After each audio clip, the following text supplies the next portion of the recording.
So FIRE stands for Financial Independence Retire Early. So let's dive into this concept today. Welcome back to Generation FIRE, where we bring the goal of financial independence to all generations. Today, I'm going to talk about the FIRE movement. I'm your host, Dr. Daniel Shin. I'm a surgeon, real estate investor, and blogger at theNoridiandoctor.com. In the last decade, I went from being burnt out and in debt to now being on the fast track to financial freedom. This podcast is sponsored by Sirius Real Estate, whose goal is to bring passive investment opportunities to doctors and professionals. Now, if you're listening to this, you're probably tired of being in debt and getting up every morning only to spend your precious life working for bosses that you hate and companies that you don't care about. Or perhaps you don't hate your job, but you're wondering if there's more to life than just working for 30 years, retiring, and then dying a few years later. Maybe you think there's a higher purpose out there for you, but you're not going to get there unless you have the freedom in your day to day that can only be achieved through financial independence. So let's get to work. In this podcast, I'll define FIRE and then talk about the history of the FIRE movement and how it relates to you. So let's jump right in and start with the basics. What is FIRE? So FIRE stands for Financial Independence Retire Early. This little four-word phrase is the drumbeat and goal for millions of people just like you who are tired of the rat race. And it only makes sense that people are looking for a solution. The basic concept of the FIRE movement isn't new. For as long as people have been earning money, it's been the dream to have enough money that you don't have to work to live. Because that's the basic idea. If you've achieved FIRE, you have enough assets so that you're financially independent and can retire from your job. So if you think about financially independent people in history, some names come to mind, like King Tutankhamun, King Solomon, or perhaps Queen Victoria. They were all royalty with immense streams of wealth from taxation, land ownership, or the royal coffers. They didn't have to work to live. Their wealth and power bought them whatever they wanted to eat, and more importantly, allowed them to spend their time however they wanted to spend it. If they wanted to stay in bed one morning, they just did it. I bet they didn't have that mental debate where you're lying in bed, desperately wanting to take the day off, but feeling like it's not possible. Does that sound familiar? It's when you mentally calculate your remaining sick days or the risk of you losing your job if you just don't show up to work that day. Look, we've all been there. It's the same thing with vacation. If Queen Victoria wanted to take a trip to Paris, she just did it. She didn't have to consider the risk of her employer getting mad at her or having enough money to take unpaid leave if she was out of vacation days. Since she lived in the 19th century, maybe she had to travel by horse-drawn carriage or train, but if she wanted to eat croissants while overlooking the Seine River, you better believe she was able to make it happen. You could argue that their work was being a ruler, which I'm sure was actually quite a bit of effort. I'm sure a lot of leaders feel that they do a better job leading than their underlings and therefore worry about taking time off. But my point is that with the immense resources available to these historical figures, they had complete freedom. If one day they suddenly wanted to take their assets and run away to another country, I'm sure they could have continued to live in luxury until the end of their days. However, financial freedom isn't only for royalty anymore. I know from my analytics that the vast majority of people who consume my content are from America, England, or Australia, or Canada. And if you're lucky enough to be living in one of these countries or in a developed nation at all, it's within your power to achieve financial independence. That might sound crazy, but it's definitely true. And this wasn't always the case, but really anyone living in a developed country today has the ability to invest money and move towards financial independence. And this is my basic message here. Financial independence is achievable. I'm not saying that it's easy, but it's not as complicated as you might think. So next, I'm going to go over the basic concept of achieving FIRE, and in later episodes, we're going to go over the various flavors of FIRE. To understand the origin of the modern FIRE movement, let's rewind to the 1990s. This was the era of boy bands, bad fashion, and a little book called Your Money or Your Life by Vicki Robin and Joe Dominguez.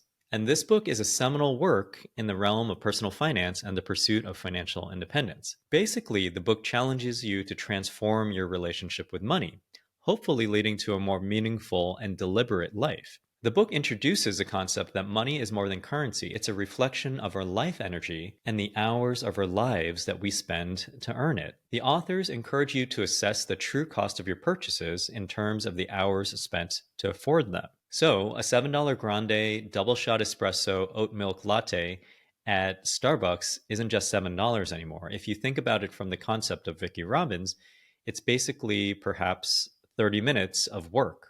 Of course, this is dependent upon how much you make at work. The more money you make at work, the less smaller purchases reflect your life energy. But if you're making minimum wage, say $10 an hour, $15 an hour, then a $7 purchase at Starbucks is literally 30 minutes of your life. So the authors outline a plan that includes tracking expenses, reducing debt, and investing. And eventually they argue that you can get to a crossover point where your investment income exceeds your living expenses. That's financial independence. This book was inspirational to a lot of people, but I think the real game changer came when a group of finance professors at Trinity University published the Trinity Study in 1998. Now, this wasn't about the Holy Trinity, but for the disciples of the FIRE movement, it's still pretty sacred. Because these researchers crunched the numbers and came up with what we now call the 4% rule. And the researchers weren't trying to figure out the holy grail of personal finance. Basically, they were just trying to calculate the amount you can safely withdraw from investment accounts every year while still ending up with money in your accounts at the end of a 30-year period. So they played around with various withdrawal rates and then tested these rates against different time periods in American history. And they found that as long as you kept a mix of stocks and bonds, you were about 95% likely to still have money left over after 30 years if you kept to a 4% withdrawal rate. You could even adjust the 4% with inflation every year and still be fine. And this works because even though you're taking out 4% of your investments every year, the rest of the investments continue to grow at a pace that is greater than 4%. They proved this formula to a 95% confidence level based on historical data. So what we all learned from the Trinity Study is this: if you withdraw 4% of your retirement pot annually, you shouldn't run out of money. Now, it's important to know that this is only based on historical data. So if aliens invade and destroy the modern financial system and enslave the human race tomorrow, having money in the stock market isn't going to help us. But for people interested in the nuts and bolts of creating financial independence, the Trinity Study was like being handed the secret recipe to never-ending guacamole. It was that amazing. Next, we needed someone to be the guinea pig.